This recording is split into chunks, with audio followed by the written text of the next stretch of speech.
નમસ્કાર વિદ્યાર્થી મિત્રો, સરસ્વતી ગ્રુપ ઓફ એજ્યુકેશન દ્વારા ચાલતા આ ઈ લર્નિંગ પ્રોગ્રામમાં હું બ્રિજેશ સાકરેચા ફરી એકવાર આપ સૌનું હાર્દિક સ્વાગત કરું છું. આપણે ધોરણ 9 ની અંદર વિજ્ઞાન વિષયની અંદર ચેપ્ટર નંબર 12 નો અભ્યાસ કરતા હતા કે જેનું નામ છે ધ્વનિ એટલે કે સાઉન્ડ. તો આ ચેપ્ટરમાં આપણે આ 9મો લેક્ચર છે. તો આની પહેલા 8 લેક્ચરની અંદર આપણે ભણી ગયા કે ધ્વનિ એક પ્રકારની ઉર્જા છે, એટલે કે ધ્વનિ દ્વારા તમે ઉર્જાનું એક જગ્યાએથી બીજી જગ્યાએ વહન કરી શકો. બરોબર? કેવી રીતે? તો કે ભાઈ ધ્વનિ કંપન દ્વારા એટલે કે ધ્રુજારી દ્વારા ઉદ્ભવે. આ ધ્રુજારી છે એ ધીરે ધીરે આગળ જશે. ઓકે, ધ્વનિને પ્રસરવા માટે માધ્યમની જરૂર પડે. ઓકે, સૌથી વધારે વેગ કેમાં છે? તો કે ભાઈ ઘન પદાર્થમાં, સોલિડ પદાર્થ હોય તેમાં ધ્વનિ ફટાક કરતા આગળ વધે, એના કરતા ઓછો પ્રવાહીમાં અને એના કરતા ઓછો વાયુમાં. ઓકે, ચાલો, તો આપણે બધી ચર્ચા કરી. આપણે જોયું કે ધ્વનિ છે એને જે તરંગ હોય તો તરંગમાં તરંગ લંબાઈ કોને કહેવાય, કંપ વિસ્તાર કોને કહેવાય, આવૃત્તિ કોને કહેવાય, આવર્તકાળ કોને કહેવાય, આવું બધું ગણતરી કરી. હવે આપણે સ્ટાર્ટ કરીએ આપણું નવો ટોપિક કે જેનું નામ છે ધ્વનિનું પરાવર્તન. એટલે કે આપણો 12મા ચેપ્ટરનો ત્રીજો ટોપિક કે જેનું નામ છે ધ્વનિનું પરાવર્તન. તો પહેલા તો ધ્વનિનું એટલે કે તો ભાઈ સાઉન્ડ. પરાવર્તન એટલે શું? તો કે ભાઈ પરાવર્તન એટલે પાછું વળવું. તમે ઓલરેડી 9થમાં ચેપ્ટર નંબર 16 જે છે, સોરી 8મા ધોરણમાં ચેપ્ટર નંબર 16 છે પ્રકાશ, એમાં તમે પ્રકાશના પરાવર્તનની ઘટના સમજી ગયા. બસ એવી જ રીતે આ છે ધ્વનિનું પરાવર્તન. ઓકે, પરાવર્તન એટલે શું? તો કે જો ભાઈ જ્યારે કોઈ સપાટી ઉપરથી કોઈ કિરણ ભટકાઈને પાછું આવે, હું અહીંયાથી કોઈ બોલનો ઘા કરું અને બોલ ભટકાઈને પાછું આવે. ઓકે, હું આ દિવાલમાં જોરથી બોલ ઘા કરું તો ભટકાઈને કેવું આવશે? પાછું આવશે. દિવાલ હોય તો પાછું આવ્યું એટલે એને કહેવાય પરાવર્તન. હું કોઈ પ્રકાશનું કિરણ આમ ઘા કરું અને એ ભટકાઈને પાછું આવે તેને કહેવાય પ્રકાશનું પરાવર્તન. એવી જ રીતે તમે બંધ કમરામાં છો, બંધ કોયડામાં છો, એમાં તમે બોલો, બહુ જોરથી બોલો તો તમારી જે ધ્વનિ છે એ દિવાલ સાથે ભટકાઈને ક્યાં આવશે? પાછી તમારા કાનમાં સંભળાશે તમને તમારી ને તમારી ધ્વનિ.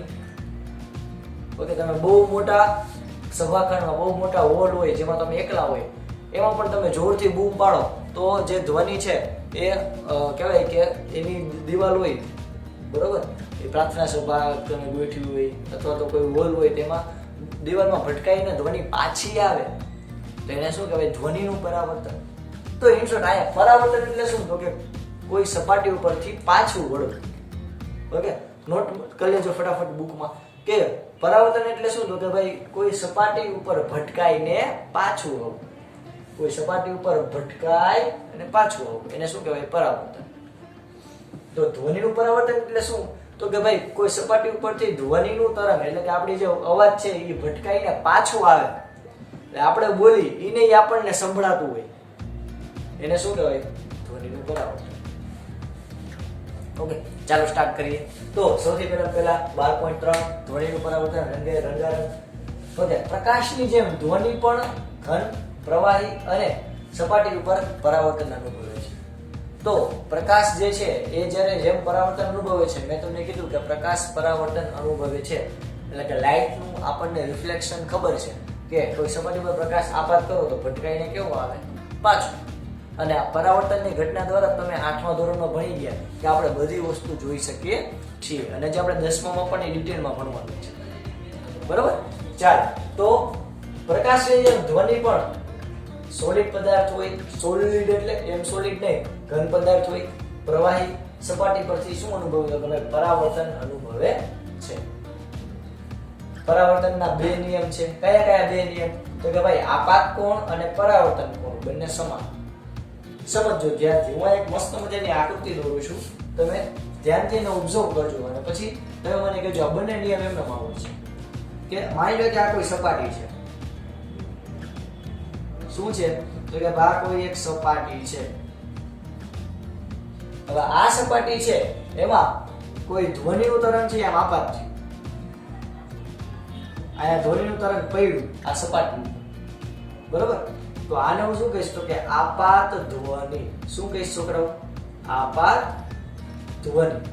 આને હું કહીશ સપાટી, આને કહેવાય આપાત ધ્વનિ. આપાત એટલે તો કે ભાઈ ગુજરાતી આપાતનો બીજો અર્થ થાય પડવું, એટલે કે આ પડેલું ધ્વનિ.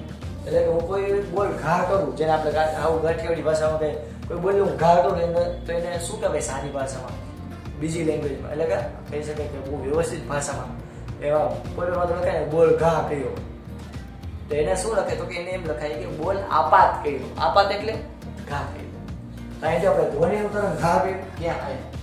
ધ્વનિનું તરંગ આપાત કર્યું, ધ્વનિનું તરંગ પાડ્યું. બરોબર. હવે તો કે જો આ સપાટીને હું એક લંબ દોરું. હવે જ્યાં પડ્યું માઇન્ડ જો અહીંયા પડ્યું તમને દેખાય, જો હળવેકથી જો અહીંયા પડ્યું, તો અહીંયા એક મસ્ત મજાનો લંબ દોરું.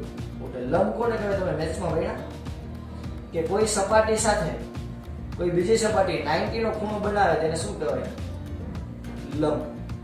તો અહીંયા પણ જો આ સપાટી સાથે આ જે આપણી આ પરાવર્તક સપાટી હતી, સપાટી સાથે આ જે સપાટી હું દોરું ઊભી, એ કેટલાનો ખૂણો બનાવશે? 90. અને શું કહેવાય? લંબ. શું કહેવાય છોકરાઓ? લંબ. તો સમજો ધ્યાન કે આ આપાત ધ્વનિ આ બિંદુએ ભટકાઈ અને શું પામશે? પરાવર્તન. પરાવર્તન એટલે તો કે પાછું વળશે. જો વળ્યું પાછું. હકીકતમાં જો અહીંયા કાંઈ ન હોત તો ધ્વનિ એમનું સીધે સીધું હેલું જાય, પણ વચ્ચે અહીંયા કોઈક સપાટી આડી આવી ગઈ તો ભટકાઈને કેવું હોય પાછું? આ કેના જેવું કે ભાઈ સીધો રસ્તો હોત, સીધો રસ્તો હોત આપણે મસ્ત મજાના હાઈવે ઉપર આવી જાય, પણ હાઈવે પર બોર્ડ મારેલું કે ભાઈ રસ્તાનું કામ ચાલુ છે, ને રસ્તો બંધ છે, તો તમે કેવા પડશો? પાછા વળશો. અને પાછા વળીને વળી પાછા જ્યાંથી તમે મેઇન ભાગ પડ્યા હોય ત્યાં તમે વહી જશો. આપણે ઘણીવાર એવું થાય કે આપણે હાઈવે ઉપર એક સિંગલ પટ્ટી હોય, સિંગલ હાઈવે હોય, એમાં આપણે જતા હોય મસ્ત મજાની ગાડી લઈ, અને સામે બોર્ડ આવે કે ભાઈ કામ ચાલુ છે, રસ્તો બંધ છે, તો આપણે ત્યાંથી પાછા વળી જઈએ, કારણ કે ભાઈ એ તો ઠેકાતું તો નથી, કારણ કે ઓલરેડી કામ ચાલુ હોય, તો આપણે પાછા વળી જઈશું. તો પાછા વળ્યા એને શું કહેવાય? પરાવર્તન. આવડે?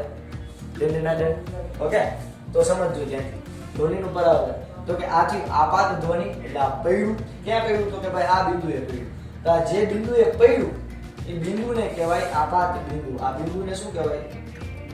આપાત બિંદુ.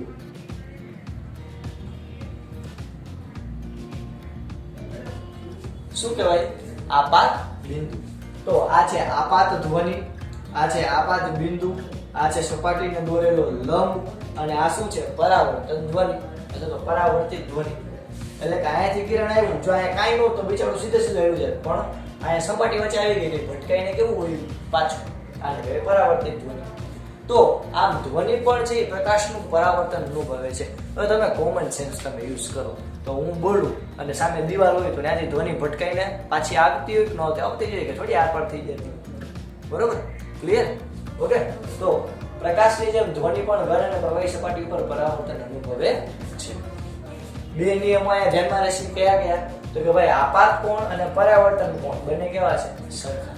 યાદ રાખવાનું કે જ્યારે આવી રીતે કોઈ પ્રકાશનું પરાવર્તન થતું હોય તો એમાં જેટલો આપાત કોણ હોય, આ આપાત કોણ કોને તો આપણને નવો પ્રશ્ન આવ્યો સાહેબ, સડકતો પ્રશ્ન સમજાવો. આપાત કોણ એટલે તો કે આ લંબ સાથે, આ તમને લંબ દેખાય ઊભો હળિયો લાલ કલરનો, આ લંબ સાથે આપાત ધ્વનિએ બનાવેલા કોણને કહેવાય આપાત કોણ. શું કહેવાય? આપાત કોણ. અને આ લંબ સાથે આ પરાવર્તિત કિરણે બનાવેલા કોણને કહેવાય થીટા આર, એટલે કે પરાવર્તિત કોણ.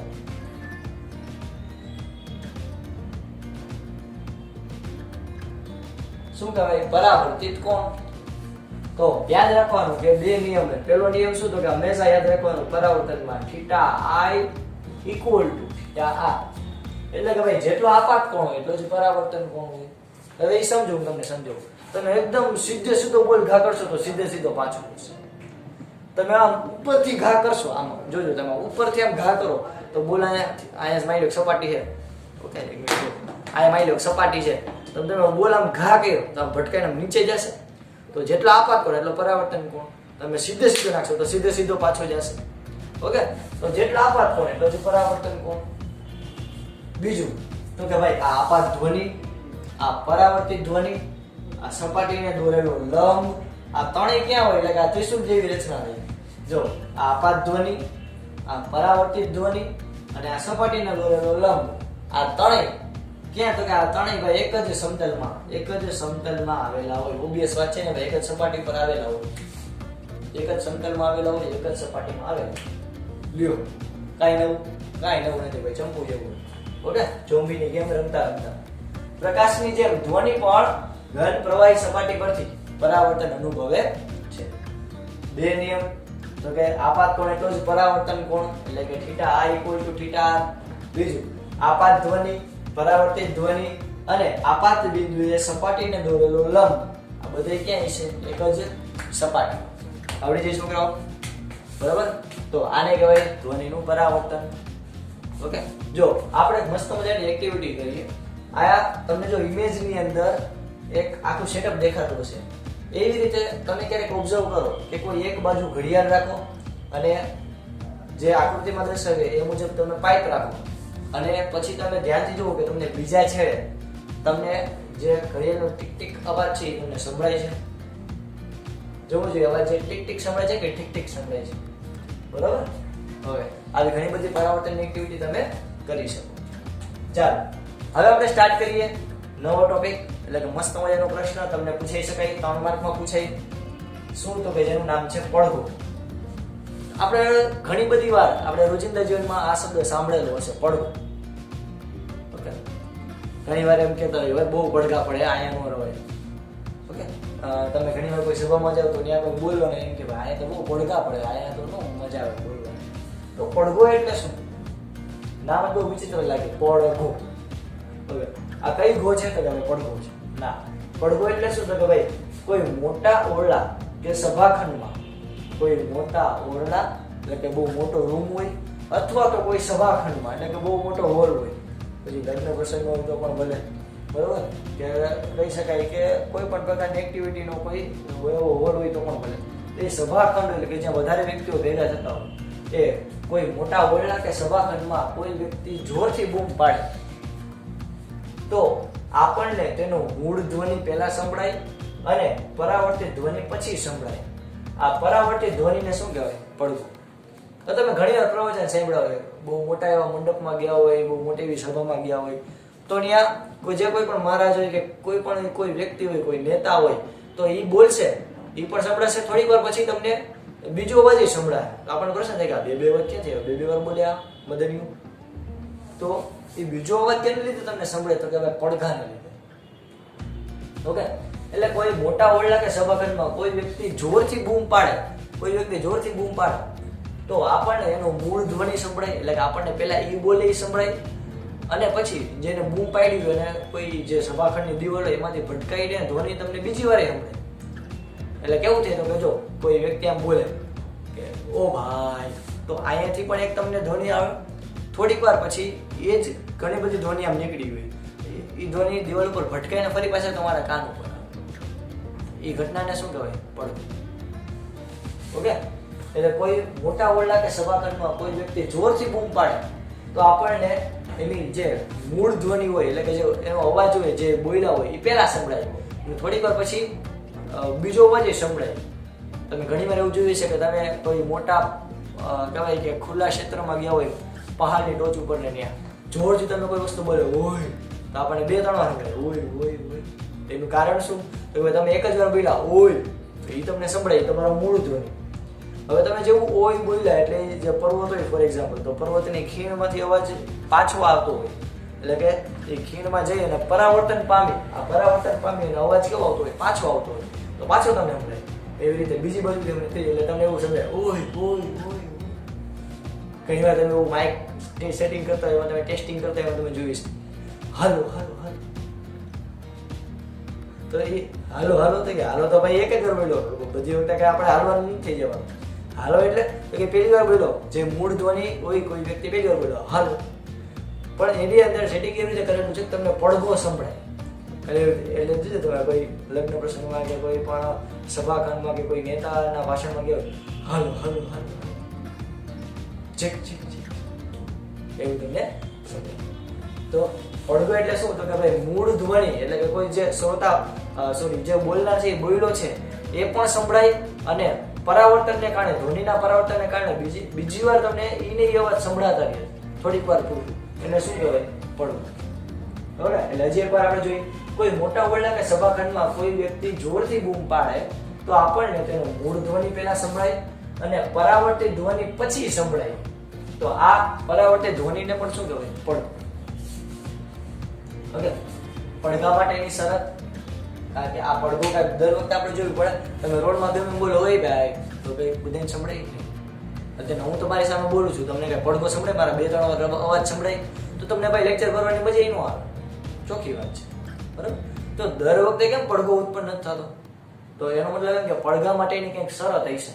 એટલે કાંઈક એવી કન્ડિશન થતી હશે કે જેને કારણે આપણને પડઘા જેવા અવાજ સંભળાય, એટલે કે આપણને પડઘો સંભળાય. કોઈ અવાજ આપણને 2-3 વાર સંભળાય, એનું કંઈક રીઝન હશે. શું છે રીઝન જોઈએ આપણે. તો કે સૌથી પહેલું યાદ રાખજો, બહુ અગત્યનો પોઈન્ટ વિદ્યાર્થી મિત્રો, કે મૂળ ધ્વનિ અને પરાવર્તિત ધ્વનિ. મૂળ ધ્વનિ એટલે કે હું બોલું છું ઈ, અને પરાવર્તિત ધ્વનિ એટલે કે હું બોલું અને દિવાલ ઉપરથી ભટકાય અને બીજી વાર ધ્વનિનું જે તરંગ આવ્યું, ઓકે, હું બોલું અને તમારા કાન સુધી જાય, એને મૂળ ધ્વનિ કહેવાય. હવે તો કે હું જ્યારે બોલું તો કાંઈ એવું નથી કે એક જ બાજુ બોલું. હું બોલું એટલે ધ્વનિના તરંગ બધી બાજુ જશે. તો ડાયરેક્ટ હું જે બોલીશ એ તમને સંભળાય છે, એમાં નો ડાઉટ. પણ જે બીજા બધા ધ્વનિના તરંગ હતા એ દિવાલ સાથે ભટકાઈને કેવા આવશે? તમારા પરાવર્તન પામીને તમારા કાન સુધી આવશે. ઓકે, તો મૂળ ધ્વનિ આજે અને આજે પરાવર્તિત ધ્વનિ છે, આ મૂળ ધ્વનિ અને આજે પરાવર્તિત ધ્વનિ છે. એ પરાવર્તિત ધ્વનિ વચ્ચે ઓછામાં ઓછો કેટલો? તો કે 0.1 સેકન્ડનો સમયગાળો હોવો જોઈએ. એટલે કે હું બોલતો હોય, એટલે હું બોલું અને કોઈ ધ્વનિનું પરાવર્તન થાય, બે વચ્ચે ઓછામાં ઓછો 0.1 સેકન્ડનો સમય હોવો જોઈએ. એટલે 0.1 સેકન્ડ કરતા વધારે સમય થાય તો તમને પડઘો સંભળાય. 0.1 સેકન્ડ કરતા ઓછો સમય થાય તો તમને પડઘો ન સંભળાય. તો અહીંયા તમે તમારા રૂમની અંદર કોઈ પણ વસ્તુ બોલો તમને બીજી 2-3 વાર નથી સંભળાતું. એનું કારણ એ કે તમે જે બોલો છો એ જે ધ્વનિ છે એની સ્પીડ બહુ વધારે છે, 0.1 સેકન્ડ કરતા પણ ઓછી, એટલે તમને સંભળાતું નથી. જ્યારે તમે બહુ મોટા એવા હોલમાં જાઓ તો ત્યાં આપણે બોલીએ તો 0.1 સેકન્ડ કરતા વધારે સમય થઈ જાય કે જેને કારણે આપણને પડઘો સંભળાય. એટલે યાદ રાખવાનું સિમ્પલ કે આપાત ધ્વનિ અને પરાવર્તિત ધ્વનિ બે વચ્ચેનો સમયગાળો 0.1 સેકન્ડ કરતા વધારે છે ને તો જ તમને પડઘો સંભળાશે. ક્લિયર? ઓકે. આમ સભાખંડમાં મૂળ ધ્વનિ અને પરાવર્તિત ધ્વનિ વચ્ચેનો સમયગાળો 0.1 સેકન્ડ કે તેથી વધુ હોય તો બંને અવાજ અલગ અલગ સંભળાય છે. મેં તમને હમણાં ચર્ચા કરી કે જેને આપણે શું કહીએ? પડઘો. ઓકે, તો જો આપણે એક એક્ઝામ્પલ લઈએ કે જો 22 સેલ્સિયસ તાપમાને હવામાં ધ્વનિનો વેગ, એટલે કે ભાઈ નોર્મલ ટેમ્પરેચર હવામાં ધ્વનિનો વેગ કેટલો હોય? હવામાં 344 મીટર પ્રતિ સેકન્ડ. હવે તો કે ભાઈ ઘણાઈને એ પણ ખબર નથી હોતી, હું થોડી રિપીટ કરાવી દઉં કે વેગ, આ ક્વેશ્ચન અહીંયા સુધીનો જ છે છોકરાઓ, આ એક્સ્ટ્રા. તો કે ભાઈ વેગ એટલે થાય તો કે ભાઈ સ્થાનાંતરના છેદમાં સમય, એટલે કે x ના છેદમાં t. આનો એકમ થાય મીટર પ્રતિ સેકન્ડ. આનો એકમ શું થાય છોકરાઓ? મીટર પ્રતિ સેકન્ડ. તો આપણે કીધું 344 મીટર પ્રતિ સેકન્ડ, એટલે કે 1 સેકન્ડમાં આ ધ્વનિનો નોર્મલ વેગ કેટલો હોય હવામાં? તો કે 344 મીટર. એટલે કે કોઈ ધ્વનિનું તરંગ હોય, હું બોલું છું, તમે બોલો છો, એ બધું એ નોર્મલ ટેમ્પરેચરે ધ્વનિનો હવામાં વેગ 344 મીટર પ્રતિ સેકન્ડ હોય. એટલે કે 1 સેકન્ડમાં 344 મીટરનું અંતર કાપ્યું. જબરું હોય બાકી. તો ધ્વનિને શ્રોતાથી પરાવર્તક સપાટી અને ત્યાંથી ફરી શ્રોતાના કાન સુધી પહોંચવા લાગતો ઓછામાં ઓછું અંતર, એટલે કે હું બોલું અને કોઈ દિવાલ સાથે અથડાય ત્યાં સુધીનું અંતરને હું એક કહું, અથડાઈને પાછું આવે એ અંતરને હું બીજું કહું, અને મને સંભળાય તેની ટોટલ કેટલું અંતર કાપ્યું છે? તો કે ભાઈ સમજો કે આ કોઈ દિવાલ છે, અહીંયાથી કોઈ વ્યક્તિ છે એ બોલે,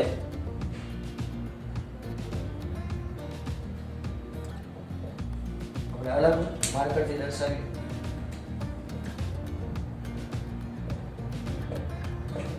અને ડોટ લાઈન દેખાય તમને, જો આ અહીંયાથી ધ્વનિના જે કંપન કરાવે છે આજુબાજુના હવાના કારણે ધ્રુજાવે, તો આ વ્યક્તિ બોલશે તો ધ્વનિનું તરંગ આમ ગયું એટલે અંતરને હું કહું d. કેટલું અંતર મેં કીધું d. Okay, small d. હવે એટલું જ અંતર ફરી પાછું કાપશે ધ્વનિનો વેગ, તો જ પાછું એને કાનમાં સંભળાય. વ્યક્તિ તો કઈ આગો પાછો નથી થયો. હું અહીંયાથી કઈ બોલું તો મને પડઘો ક્યારે સંભળાય? તો કે હું બોલું એ દિવાલ સુધી અથડાય, ત્યાંથી ફરી પાછું એટલું આવે. તો આયા સુધી અથડાય એટલું અંતર d હોય તો પાછું આવે એટલું અંતર d જ હોય. તમે ઘરેથી સ્કૂલ આવો એટલું અંતર ફિક્સ હોય તો તમે સ્કૂલથી ઘરે જાવ તો એટલું અંતર ફિક્સ જ રહે ને, કે બદલાઈ જાય. કે તમે ભાઈ ઘરેથી સ્કૂલ નીકળો તો 5 કિલોમીટર થાય, સ્કૂલથી ઘરે જાઓ તો વળી 2 જ કિલોમીટર થાય, એવું બધી થાય ના. ઓકે, તમે કયો રસ્તો પસંદ કરીને વાત નથી કરતો, પછી ઘરે કે અમારે તેમ ક્લિયર થયું પેલા છોકરાઓ કે અહીંયાથી હું બોલું તો એટલું અંતર કાપી અને ધ્વનિનો તરંગ દિવાલ સાથે અથડાશે, એ અંતરને હું કહું d. તો પાછું એટલું જ અંતર કાપી અને વ્યક્તિનું જે કાન છે ત્યાં સંભળાશે. ઓકે, તો આટલા અંતરને હું કહું 2d, કારણ કે એકવાર d બીજી વાર d એટલે કે 2d અંતર. તો જો અહીંયા આપણે વેગનું સૂત્ર શું હતું? તો કે વેગ બરાબર અંતરના છેદમાં સમય. એમાંથી હું અંતરને સૂત્રનો કરતા બનાવું, અંતરને સૂત્રનો કરતા બનાવું તો જો સમય ભાગાકારમાં બરાબરની ઓલી બાજુ જાય તો ગુણાકારમાં આવે. તો x બરાબર શું થાય? vt. vt એટલે તો કે વેગ ગુણ્યા સમય. તો કેટલું અંતર પદાર્થને કાપવું પડશે? તો કે વેગ, પદાર્થનો વેગ કેટલો છે? તો કે ભાઈ 344, એટલે કે 344. અને પડઘા માટેની કન્ડિશન શું? તો કે ભાઈ ઓછામાં ઓછું 0.1 સેકન્ડ, એના કરતા ઓછું ભાઈ કહેવાય ને કે વ્યવહાર રાખતો નથી. 0.1 સેકન્ડ તો ઓછામાં ઓછું થવું જોઈએ. એટલે કે આપાત ધ્વનિ એટલે કે હું બોલું અને ત્યાંથી ભટકાઈને સાઉન્ડ પાછું આવે એ બે વચ્ચેનો ઓછામાં ઓછો સમયગાળો કેટલો હોવો જોઈએ? 0.1 સેકન્ડ. તો 0.1 સેકન્ડ તો કેટલું અંતર થયું? તો કે ભાઈ 34.4 મીટર. ઓકે,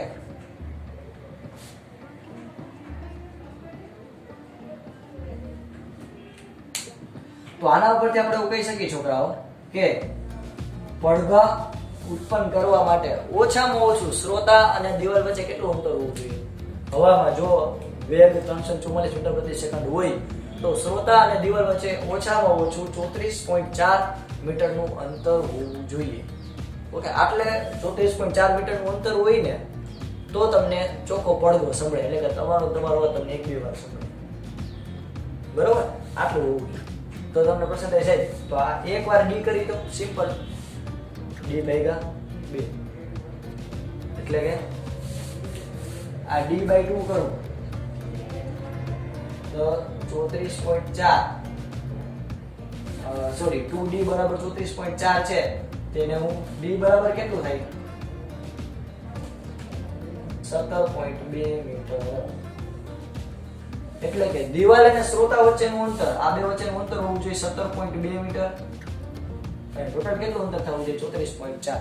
એટલે ખાસ યાદ રાખજો છોકરાઓ કે તમારી અને દિવાલ વચ્ચે ઓછામાં ઓછું 17.2 મીટરનું અંતર હોય ને તો તમને પડઘો સંભળાય. ક્યારે? તો કે જો તમારો ધ્વનિનો વેગ 344 મીટર પ્રતિ સેકન્ડ હોય તો. ઓકે, તો તમે જો નવી બાબત શીખ્યા કે પડઘો કોને કહેવાય, પડઘો ઉત્પન્ન થવા માટેની કન્ડિશન શું, અને તમે કોઈ પણ તમને ખાલી ધ્વનિનો વેગ ખબર હોય તો તમે અંતર ફાઇન્ડ કરી શકો કે કેટલું અંતર દિવાલ અને તમારા વચ્ચે રાખવાથી તમને પડઘો સંભળાશે અથવા તો પડઘો નહીં સંભળાય. એટલે કે આટલું અંતર હોય તો તમારે પડઘો સાંભળવો છે તો ઓછામાં ઓછું આટલું અંતર રાખવાનું, ન સાંભળવું હોય તો આના કરતાં થોડું ઓછું અંતર રાખવાનું. સિમ્પલ વાત. તો તમને આના ઉપરથી તમે એવી દિવાલ બનાવી શકો, એટલે કે જ્યારે દિવાલ બનાવતા હોય કોઈ વોલનું કન્સ્ટ્રક્શન કરતા હોય તો એવી રીતે સ્પેસિફિક તમે ડિઝાઇન કરી શકો કે તમારે પડઘો ઉત્પન્ન કરવો છે કે નથી કરવો, એને એ ડિઝાઇનને ધ્યાનમાં લઈ અને તમે આ ગણતરી કરી અને તમે કહેવાય ને કે કન્સ્ટ્રક્શન કરી શકો. તો આપણે બહુ મોટી બાબત જ શીખ્યા કે પડઘો કોને કહેવાય, પડઘા માટેની કન્ડિશન શું, શરત શું, અથવા તો અને પડઘો જે છે આપણને હવામાં ધ્વનિનો વેગ ખબર હોય, આપણે બોલીએ છીએ એ સાઉન્ડનો પણ આપણને વેગ ખબર હોય તો આપણે કોઈ પણ કહેવાય કે દિવાલ અને શ્રોતા વચ્ચે કેટલું અંતર હોવું જોઈએ જેથી પડઘો ઉત્પન્ન થાય એ પણ આપણે ફાઇન્ડ કરી શકીએ. ક્લિયર? ડન. ચાલો આપણે અહીંયા ફટાફટ બધું મસ્ત મજાનું રંગબેરંગી ડુડુગે વાળી પેનથી લખેલું છે તો બધા તમારી બુકની અંદર આ મસ્ત મજાનું લખી દેજો. ઓકે, અને આ રીતે જ પોઈન્ટ પાડીને લખજો. તમને એક્ઝામમાં પૂછે કે ધ્વનિનું પરાવર્તન 2 માર્ક, તો પછી આ રીતે જ લખજો. કે માર્ક નો લખો, નામ જ લખો, મસ્ત લાગે. પડવો તમે